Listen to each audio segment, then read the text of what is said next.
오늘은 뭐 방금 소개해 주신 대로 요한일서 5장 6절로 12절 말씀을 중심으로 확신의 근거가 되는 하나님의 증거와 그런 말미암는 결과로서 사람의 태도에 대해서 보도록 하겠습니다. 사도의 가르침을 따라서 예수님께서 인성과 신성을 소유하신 분으로 오셔서 하나님의 뜻을 따라 아들로서 그 구속을 이루신 분이시고 그 나라를 완성하시는 분이시라는 사실을 믿음으로 아는 이것이 유일하게 하나님과 사람 간의 사귐을 이루고 세상을 이기는 구원의 진리가 된다 하는 것을 알 수 있습니다.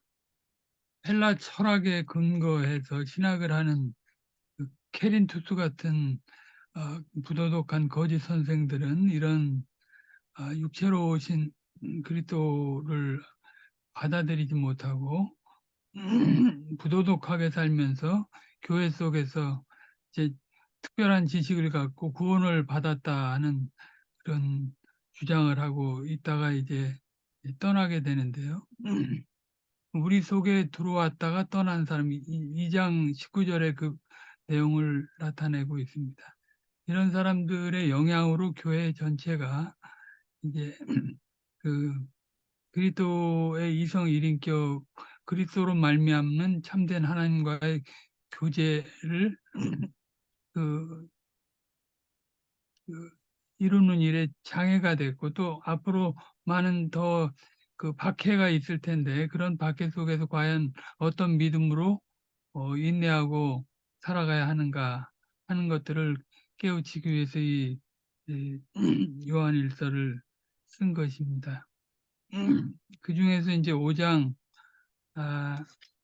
6절로 12절 말씀은 이제 교제의 근거가 되는 그리스도를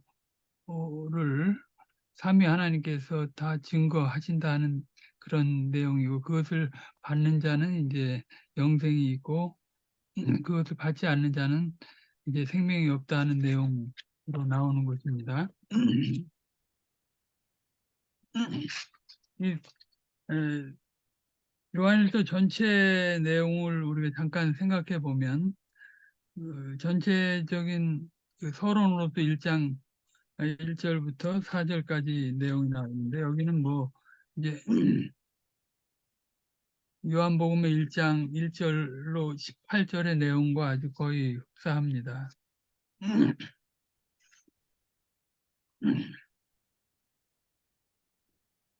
그 생명의 그 말씀 계시와 그리스도로 말미암는 하나님과의 교제에 대해서 나타내고 있습니다.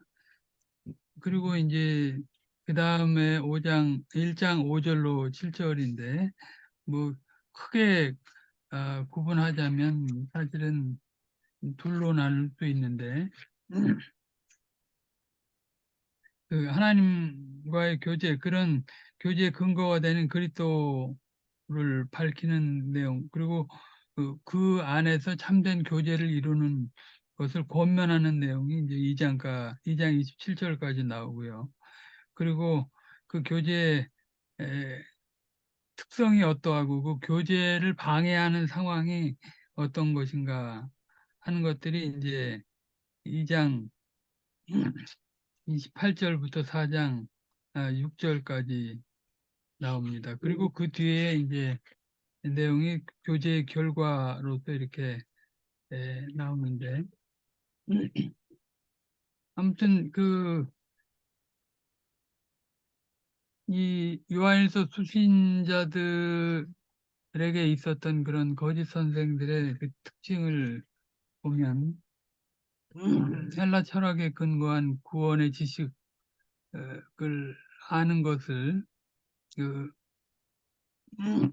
근거로 해서 자신들의 구원을 주장하고 그리고 이제 그 틀에서 이제 하나님의 그 영원전에 그 주권으로 구원을 이루시고 또 예정하셨고 그렇게 특별하게 이제 이 육신을 벗어서 구원으로 나아갈 길을 하나님께서 예정하셨다, 이제 정하셨다 하는 그런 거를 아는 거를 구원으로 생각을 하는 거죠.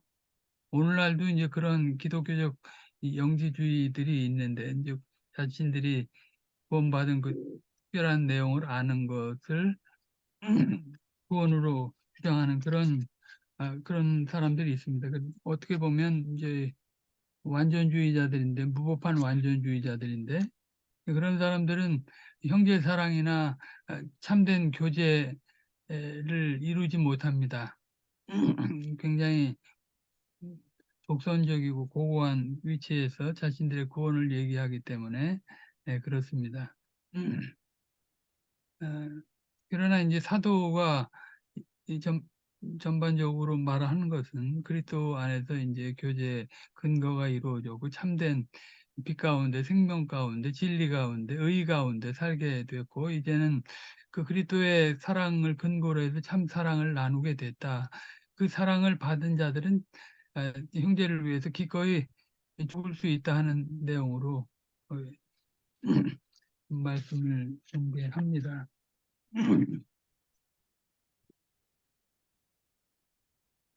아무튼 그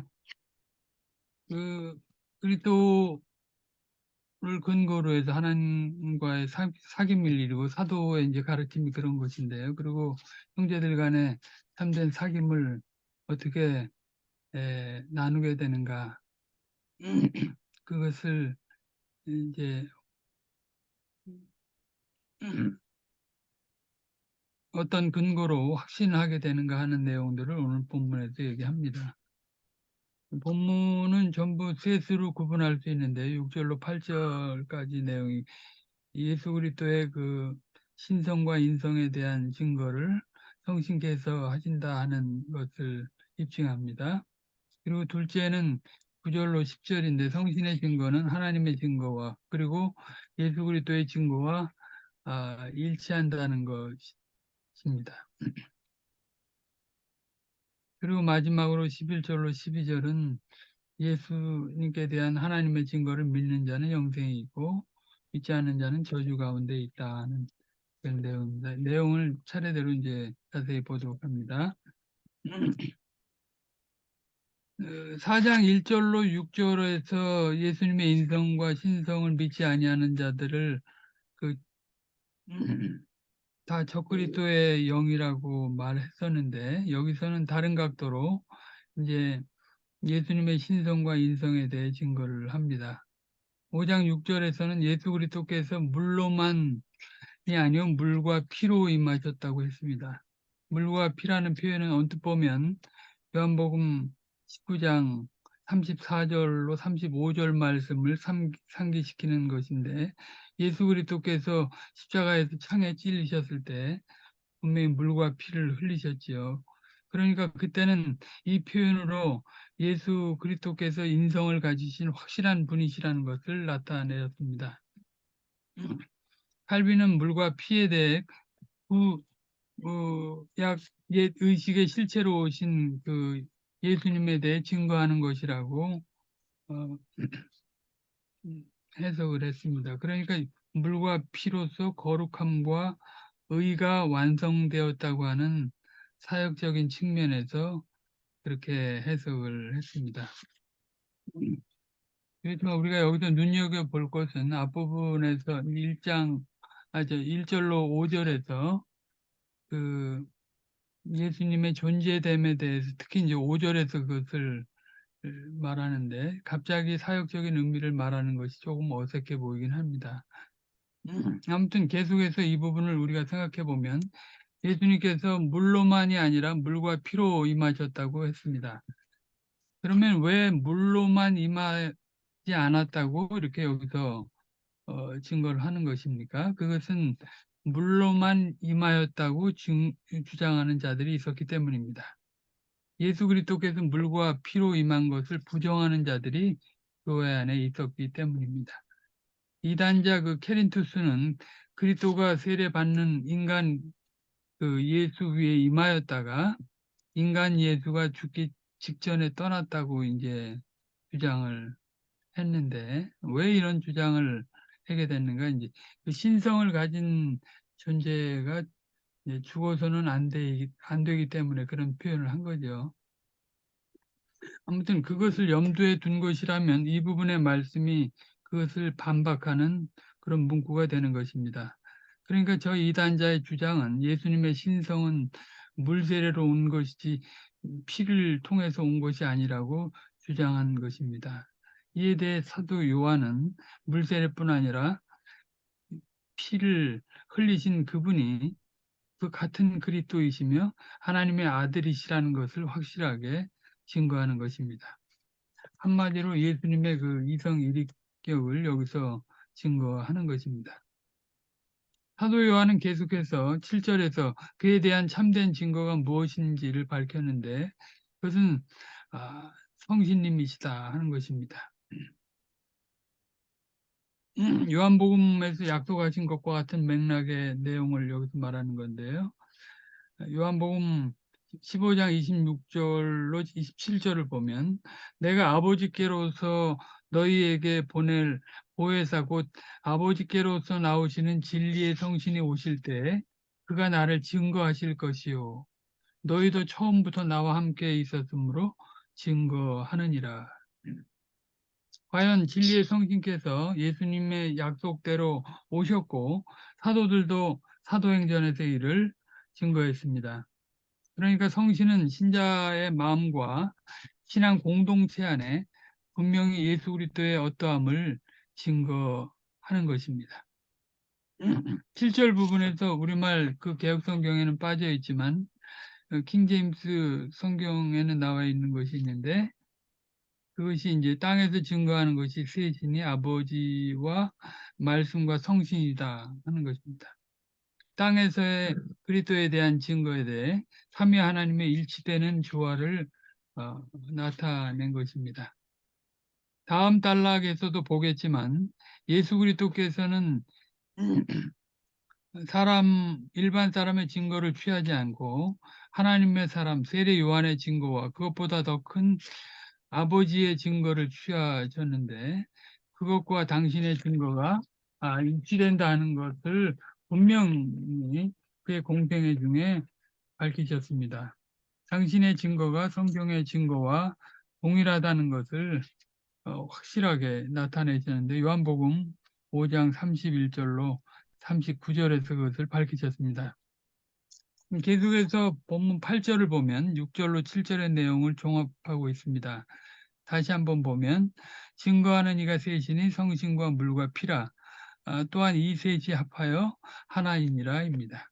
세례로만 증거하는 것이 아니고 십자가의 죽음의 피로만 증거하는 것이 아니며 성신께서도 그것을 증거한다 하는 것입니다. 확실한 것은 세례 시에도 그리고 죽음 시에도 성신의 임재가 분명하게 부인할 수 없이 있었습니다. 그러니까 성신의 증거는 교회에게 아주 절대적인 것이죠.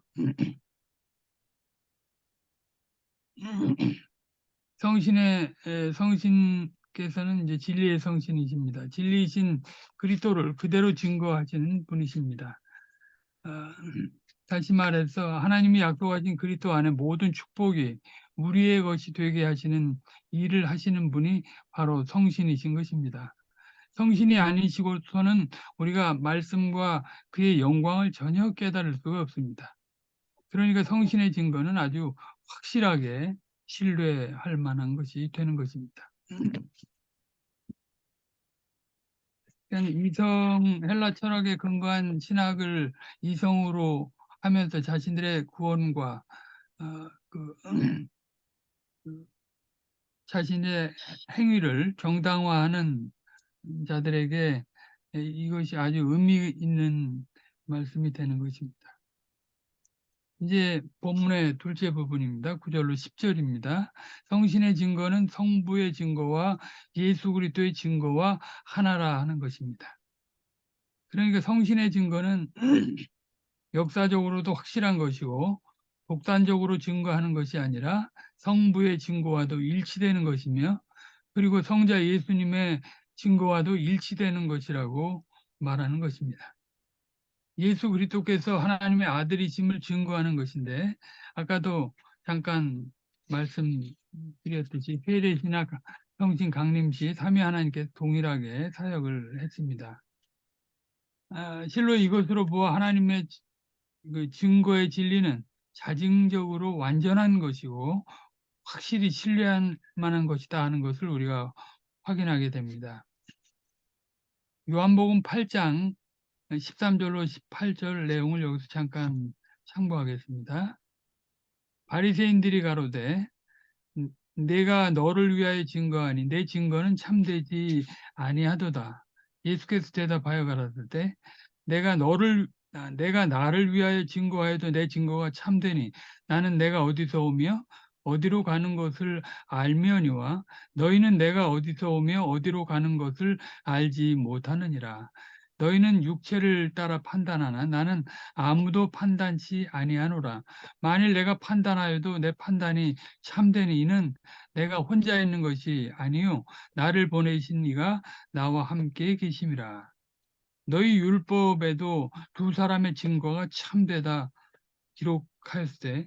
기록하였으니 내가 나를 위하여 증거하는 자가 되고 나를 보내신 아버지도 나를 위하여 증거하시느니라. 바리새인들의 그 대응에서 그들의 잘못된 것을 지적하고 예수님을 보내신 하나님과 예수님의 증거가 일치된다는 것을 입증하신 것입니다. 바리새인들은 육신적인 안목으로 예수님을 바라보았죠. 바로 이제 예수님을 정치적인 메시아로 기대한 것입니다. 그러니까 대인 속죄를 위해서 고난과 죽음을 당하시려고 하늘에서 오신 예수님을 받아들이지 못했습니다. 그리고 그의 증거 또한 받아들이지 아니했습니다. 예수께서 하나님의 아들이심을 증거하는데도 전혀 이해하지 못하는 것입니다. 현실의 눈이 어두워 주님을 받아들이지 못한 것입니다. 결국 하나님의 약속의 성취하러 오신 예수님의 증거를 거부하는 것은 하나님을 믿지 아니하는 것이므로 하나님을 거짓말쟁이로 만드는 것입니다. 그 요한복음 5장 30절로 47절의 내용을 또 잠깐 참고해 보도록 하겠습니다. 내가 아무것도 스스로 할 수 없노라 듣는 대로 심판하노니 나는 나의 원대로 하려 하지 않고 나를 보내시니 원대로 하려는 거로 내 심판은 의로우니라. 내가 만일 나를 위하여 증거하면 내 증거는 참되지 아니하되 나를 위하여 증거하시는 이가 따로 있으니 나를 위하여 증거하시는 그 증거가 참인 줄 아노라. 너희가 요한에게 사람을 보내매 요한이 진리에 대하여 증거하였느니라. 그러나 나는 사람에게서 증거를 취하지 아니하노라. 다만 이 말을 하는 것은 너희로 구원을 얻게 하려 함이니라. 요한은 켜서 비추는 등불이라. 너희가 일시 그 빛의 즐거움이 있기를 원하였거니와 내게는 요한의 증거보다 더 큰 증거가 있으니 아버지께서 내게 주사 이루게 하시는 역사 곧 나의 하는 그 역사가 아버지께서 나를 보내신 것을 나를 위하여 증거하는 것이요 또한 나를 보내신 아버지께서 신이 나를 위하여 증거하셨느니라. 너희는 아무 때에도 그 음성을 듣지 못하였고 그 형용을 보지 못하였으며 그 말씀이 너희 속에 거하지 아니하니 이는 그의 보내신 자를 믿지 아니함이니라. 너희가 성경에서 영생을 얻는 줄 생각하고 성경을 상고하거니와 이 성경이 곧 내게 대하여 증거하는 것이로다. 그러나 너희가 영생을 얻기 위하여 내게 오기를 원하지 아니하는도다. 나는 사람에게 영광을 취하지 아니하노라. 다만 하나님을 사랑하는 것이 너희 속에 없음을 알았노라. 나는 내 아버지의 이름으로 왔음에 너희가 영접지 아니하나 만일 다른 사람이 자기 이름으로 오면 영접하리라. 너희가 서로 영광을 취하고 유일하신 하나님께로부터 오는 영광은 구하지 아니하니 어찌 나를 믿을 수 있느냐? 내가 너희를 아버지께 고소할까 생각지 말라. 너희를 고소하는 이가 있으니 곧 너희의 바라는 자 모세니라.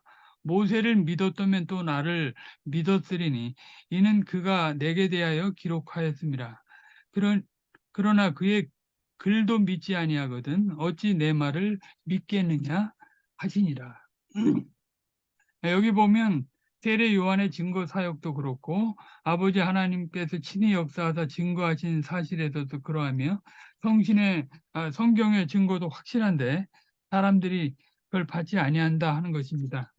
그러니까 저들은 성경을 열심히 연구하고 하나님의 말씀에 순종한다고 하지만 자기들의 관심에 부과되는 현실적인 일들의 눈이 어두워져서 성경의 해석과 적용을 잘못하는 것입니다. 저들이 겉으로는 천사와 같은 말과 행실을 한다고 해도 그들의 거룩이라는 것은 아주 사단적이다. 칼빈이 그런 말을 했습니다. 여기서. 이제 오늘 본문 마지막 부분입니다. 11절, 12절. 또 다른 하나님의 증거의 내용인데 하나님께서 우리에게 영생을 주신 것과 이 생명이 그의 아들 안에 있는 그것입니다. 영생은 그리스도인이 누리는 생명이며 이것은 또한 장차 올 생명이며 더 나아가 부활 시의 생명입니다. 그런데 이제 그 영생의 현재성은 예수님 안에서 이미 이제 내세의 능력으로 나타났습니다. 나사로의 부활 사건에서 그것이 나타났죠. 물론 그 부활은 영원한 부활과는 차이가 있는 것이지만 영원한 부활에 대해서 미리 보여주신 것입니다. 요한복음서 11장 25절로 40절입니다. 예수께서 가라사대 나는 부활이요 생명이니 나를 믿는 자는 죽어도 살겠고 무릇 살아서 나를 믿는 자는 영원히 죽지 아니하리니 이것을 내가 믿느냐 가로되 주여 그러하외다 주는 그리스도시요 세상에 오시는 하나님의 아들이신 줄 내가 믿나이다. 이 말을 하고 돌아가서 가만히 그 형제 마리아를 불러 말하되 선생님이 오셔서 너를 부르신다 하니 마리아가 이 말을 듣고 급히 일어나 예수께 나아가매 예수는 아직 마을로 들어오지 아니하시고 마르다에 맞던 곳에 그저 계시더라. 마리아와 함께 집에 있어 위로하던 유대인들은 그의 급히 일어나 나가는 것을 보고 곡하러 무덤에 가는 줄로 생각하고 따라가더니 마리아가 예수 계신 곳에 와서 보이고 그 발 앞에 엎드려 가로되 주께서 여기 계셨다면 내 오라비가 죽지 아니하였겠나이다 하더라. 예수께서 그의 우는 것과 또 함께 온 유대인들의 우는 것을 보시고 심령에 통분히 여기시고 민망히 여기사 가라사대 그를 어디 두었느냐 가로되 주여 와서 보옵소서 하니 예수께서 눈물을 흘리시더라. 이에 유대인들이 말하되 보라 그를 어떻게 사랑하였는가 하며 그중 어떤 이는 말하되 소경의 눈을 뜨게 한 이 사람이 그 사람은 죽지 않게 할 수 없었더냐 하더라. 이에 예수께서 다시 속으로 통분히 여기시며 무덤에 가시니 무덤이 굴이라 돌로 막았거늘 예수께서 가라사대 돌을 옮겨 놓으라 하시니 그 죽은 자의 누이 마르다가 가로되 주여 죽은 지가 나흘이 되었으며 벌써 냄새가 나나이다. 예수께서 가라사대 내 말이 내가 믿으면 하나님의 영광을 보리라 하지 아니하였느냐 하신대 돌을 옮겨 놓으니 예수께서 눈을 들어 우러러 보시고 가라사대 아버지여 내 말을 들으신 것을 감사하나이다. 항상 내 말을 들으시는 줄 내가 알았나이다. 그러나 이 말씀 하옵는 것은 둘러선 무리를 위함이니 곧 아버지께 나를 보내신 것을 저희로 믿게 하려 함이니이다. 이 말씀을 하시고 큰 소리로 나사로야 나오라 부르시니 죽은 자가 수족을 베인 동인채 수족을 배로 동인 채로 나오는데 그 얼굴은 수건에 쌓였더라. 예수께서 가라사대 풀어놓아 다니게 하라 하시니라. 방금 읽은 그 부활 사건의 실체의 일을 부활의 첫 열매이신 예수께서 하셨는데 그와 같은 일을 성신께서 우리 가운데 깨닫게 하셔서 그 영생을 주신 것을 확인하는 것이고 이 생명이 그의 아들 안에 있다는 지식을 갖게 하신 것입니다. 사도 요한은 이 단락을 마무리 지으면서 이를 수용하는 자는 영생을 소유한다고 했고 그를 거부하는 자는 이미 저주 아래 있는 자라 했습니다. 4장 2절에서도 그렇게 표현했었는데요.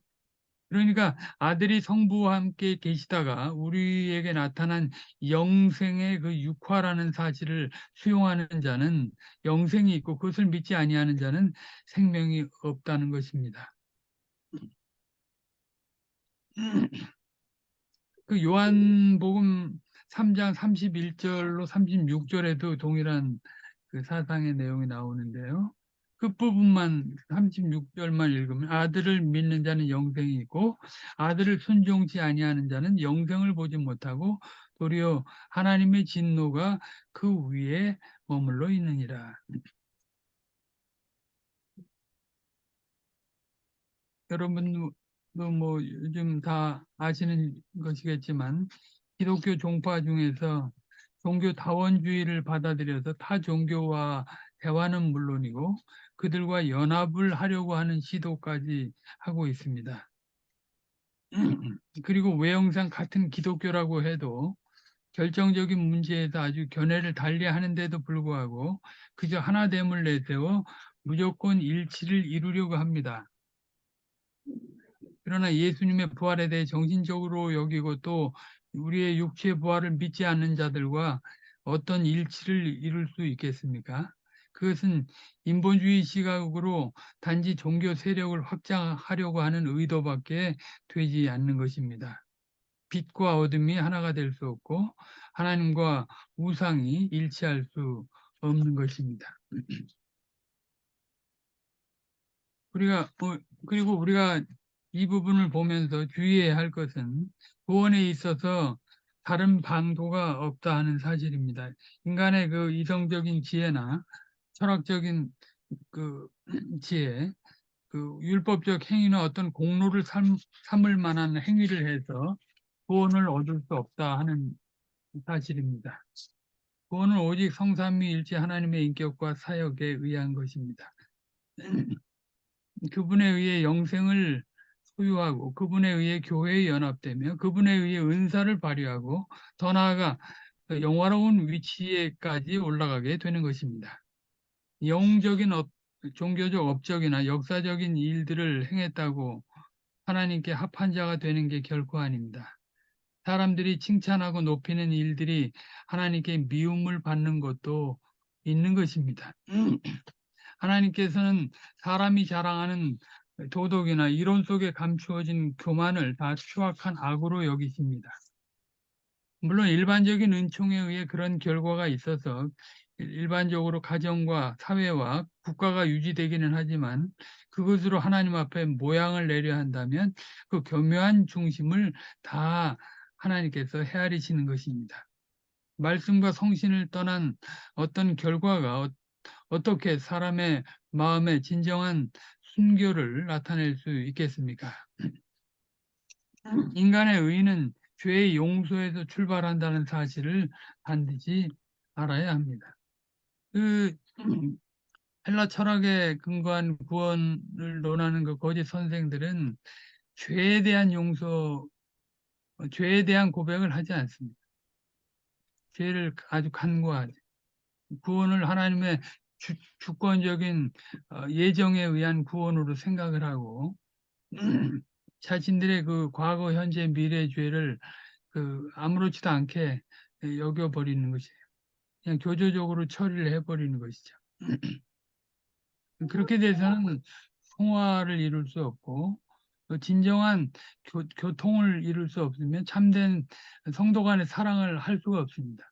삼위 하나님께서 그 그간의 그 사랑으로 우리에게 나타내 보여주신 것을 말씀과 성신으로 알고 교회 속에서 그 실질을 잘 인격적으로 그리스도의 몸인 교회 아로서 그 실질을 누려갈 때 그 참된 사랑을 구현하고 참된 교제 가운데 커뮤니오 상투룸이라고 해가지고 참된 성도의 교제 가운데 들어가는 것입니다. 하며 하나님의 역사하신 오직 주께 그러니까 각자 은사와 직임에 따라서 주님의 궁유를 바라고 그 은사를 더 살찌우고 더 직임에 충실할 수 있는 은혜를 구하고 그것을 받는 대로 겸손히 순복하고 살아가는 것이 참으로 교회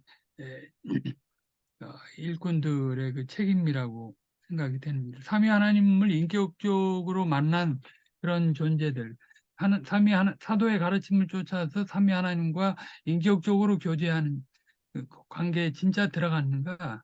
내가 아니면 이론으로 그냥 그 기독교 이론을 알고서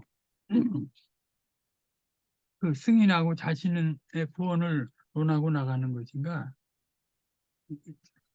이걸 잘 알아야 돼.